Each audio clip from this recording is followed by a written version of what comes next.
What's up guys, welcome to a new video. So as I mentioned then in my previous one, today is going to be a testing strategy video, perfect for the person then who has just completed their Shopify store, they've found some products and they're ready to get stuck in and start running some ads. Or perhaps then it's the person who's already completed their store, they've been dabbling with Facebook ads but not quite seeing the results that they wanted to achieve, then this is going to be the perfect strategy for you. Now one thing I will say before we jump into the video is that it doesn't matter how good your strategy is, how good your products are, how good your ad creatives are, if you haven't got a good professional store that comes across as trustworthy, then you're not going to see the results that you hope for. So as there's quite a lot to get through then, I'm going to split this video up into two parts. Part one is going to be taking you through the actual written strategy and how it works and why it works. This has been exported into a PDF as well that you can get your hands on 100% free, won't cost you any money. Just check out the first link in the video description below. The second part is going to be the actual creating of the strategy within my ad manager account in real terms, so you can see exactly how to set it up. If you're not interested in part one, at some point in the second,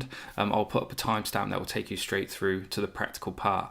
With that being said then, let's jump into the strategy itself. And one thing I do want to say as well is that I do read every single comment, so if there is a question on anything whatsoever, post it down below, I will read it and I will answer you. If you do enjoy the video and you want more videos on Facebook ads for example, please do make sure you let me know and hit that like button. And finally then, if you're new around here, I do upload four videos per week, so please do make sure you subscribe as well. So one of the biggest questions then that I get asked from people is, are these good results? They'll send me a picture or a screenshot of their ad manager account and they want me to tell them whether they're good results or not, because they've never ran Facebook ads before. They don't know what a good CPM is, what a good cost per link click is, etc. So they're confused and they might just test one product, and if they don't see the sales, if it's not profitable, they might just completely write off Facebook ads altogether or even drop shipping and say it doesn't work. So this is how I've designed this strategy around that problem, and it completely eliminates it. So essentially the premise that it's based on is that you test 3+ products against each other, and then you can see the results against each other, compare them, and then you'll know exactly which product is the best by the data that comes through, and then you'll know exactly which one to put more money into and actually scale. So let's go through it then bit by bit. First of all, you're going to start with a conversion campaign. I'll get into that a little bit later on in the video. The runtime for this testing campaign then is going to be at least 3 days. Now that is as a minimum. The reason being then is when it comes to conversion campaigns, then Facebook themselves talk and mention the words optimization and efficiency. Letting the conversion campaign run for longer gives it a better chance of doing that. Within this campaign then, we're going to have 3 different ad sets, and each ad set then is going to be unique to a specific product, as you can see I've illustrated here. So ad set 1 is going to be this Apple charging dock.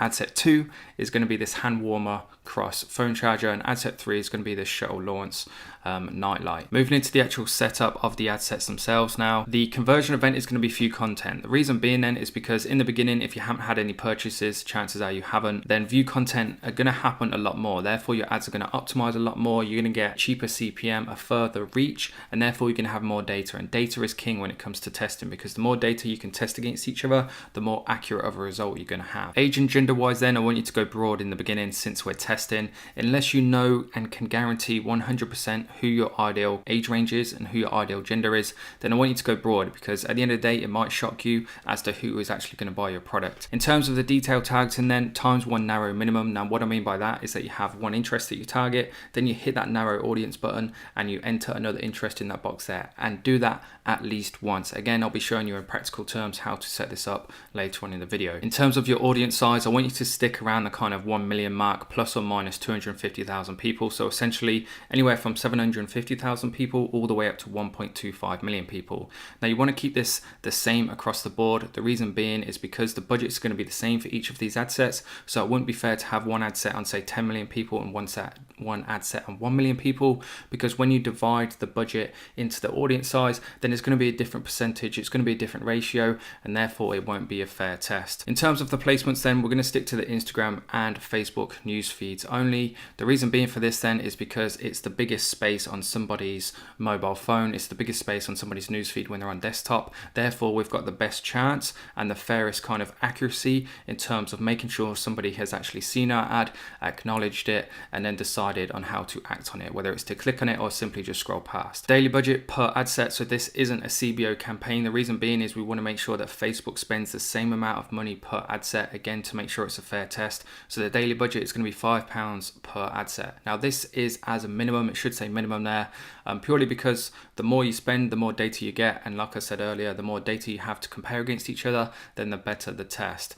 In terms of the conversion window, we're going to go for 1 day click or view. Now, usually I would stick to 7 day click, but that's pretty much only recommended if you're going for purchases, because purchases don't happen as frequently. Whereas since we're tagged in a conversion event of view content, then going for a 1 day click or view is absolutely fine. Now, you might have realized then that every single ad set is exactly the same, apart from the detail tagged in and obviously the actual products that we're testing. And the reason being for this then, as it says here, is we want to create the fairest test possible, because essentially what we're doing is we're testing different products against each other to see which one comes out on top. And then we're going to choose that one to shovel the majority of our budget into and try and scale and start making some serious sales and actually turn a profit.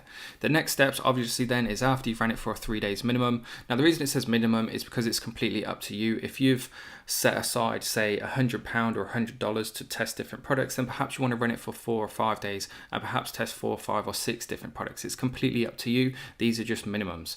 So after 3 days minimum, switch off all ad sets unless they're profitable. If one's profitable, you might as well let it run, milk it for as long as you can, and just try and make back as much money as possible. Compare the results of each ad set and then choose the best performer to actually go on and scale. And then, as it says there, if you want a part 2 on scaling, so the next step of this, so once you've ran your testing stage, how does the scaling stage work? Make sure you let me know in the comment section down below and just comment part 2 or something like that. So with that being said then, essentially in terms of the written strategy, that is exactly how it works. Now, how do we actually go about setting this up within our ad manager account? So the first thing we want to do then, start from the beginning, is create a new campaign. We're going to start over, just make sure we start fresh. We're going for conversion campaign, and we're just going to name this kind of like we're testing 3 different products, so it could be a 3 product test. We're not going for CBO, so we're going to leave this checked off, and then we're just going to go ahead and click continue. Now this is loaded up then, I'm going to take you through each step, starting from the top. In terms of the ad set name, I always leave that blank until the end, and then I'll go back and rename it according to the criteria that I've used. I'm just going to go ahead and select the correct pixel, and as accordingly to the strategy, then we're going to choose view content. Moving down then, ignore these for now. These are more advanced kind of options you can use. No custom audiences. I'm going to stick to the UK. Typically then what I adopt, being from the UK, is I will test a product in the UK. I will try to scale it in the UK, and if I can successfully, I will then reinvest those profits and start scaling it out into other countries. 18 to 65, all genders, and then detail tagged in. So let's stick with the first product, which is the Apple charging dock. So typically what I'll do then is I'll go pretty broad in the beginning, and I'll call this kind of like my base interest. So if we just go for Apple in general, we want to make sure we untick the expand your detail tagged in. That way we get a true representation of actually how big our audience is. And then this is the next stage, which I spoke about earlier, which is the narrow audience button. And now we're going to put in, let's go for Apple Watch. Seeing as most people who buy this will own an Apple Watch, let's see if we can target that as an interest, which we can, which takes us to 280,000 people. So that's not within 750 and 1.2. So we need to add some more interests to this to bring the audience size up. So let's go for suggestions and actually see what Facebook recommends to us. So now if we highlight engaged shoppers, we can see that the description is people who have clicked on the call to action button shop now in the past week, which would be perfect because it shows they have an interest in Apple and they have an interest in actually buying Apple products.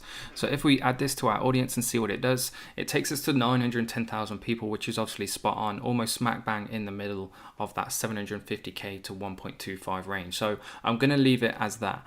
Moving down then into the next steps of the strategy, like I mentioned, we need to edit the placements. We don't want audience network. Audience network I've found in the past works really well for retargeting ads, but because this is the initial testing stage, we want to make sure that people actually have eyes on our ads. So we're going to get rid of Messenger, and then we're just going to untick these until we have just the news feed only. So now that I've done that, then I just went ahead and skipped it so you didn't have to watch me untick every single box. You can see that nothing is selected then apart from the Facebook and Instagram news feeds. So that is spot on then, perfect according to the strategy. Moving down then, the final thing we have to do then is change the budget and schedule. And to stay consistent with the strategy, we want to set this to a minimum of £5 per day. So that being said then, that is the ad set created. The next steps are to click continue, go into the actual ad creation, add your creative, and then publish the ad. The next steps from there on are pretty much just to duplicate it twice and change the detail tagged in and obviously change the ad creative. With that being said then, that pretty much just wraps up absolutely everything. So I'm going to wrap the video up there by saying thank you very much for watching. I really do appreciate all the support. As I mentioned at the beginning of the video, any questions, comment them down below. If you enjoyed the video, please make sure you hit that like button. And for 4 videos every single week then throughout 2020, make sure you subscribe. I've got some free ebooks too. All you have to do is give me your email address. There's 5 different ones, so make sure you check those out. There is a link for each individual one in the video description below. Head over to Instagram, follow me on there for more content off of YouTube. And finally then, if you want a step-by-step e-commerce program that comes with my full support and has proven results from real students, make sure you check out my Ecom Academy. Again, there is a link for that in the description below. With that finally being said then, thanks very much for watching, and I'll see you guys in the next one.